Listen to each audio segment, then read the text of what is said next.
বাংলাদেশি শ্রমিকদের জন্য খুলছে মালয়েশিয়ার শ্রম বাজার। দেশটির মানব সম্পদ মন্ত্রী দাতুক সেরি এম রামানানের সাথে দ্বিপাক্ষিক বৈঠক করেন প্রবাসী কল্যাণ মন্ত্রী আরিফুল হক চৌধুরী ও প্রধানমন্ত্রীর উপদেষ্টা মাহাদি আমিন।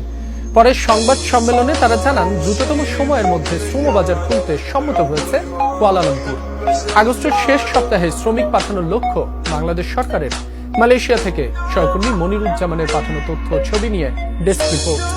যেসব দেশ থেকে সবচেয়ে বেশি রেমিটেন্স আসে বাংলাদেশে তার অন্যতম মালয়েশিয়া, অথচ দীর্ঘদিন ধরেই বাংলাদেশিদের জন্য বন্ধ সম্ভাবনাময় এই শ্রমবাজার।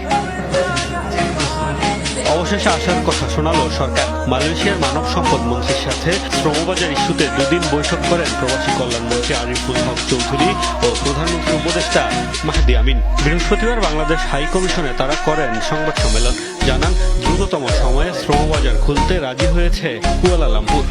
আমরা খুব আনন্দের সাথে আপনাদেরকে জানাতে চাই যে আমাদের both countries now mutually agree to open this শ্রমবাজার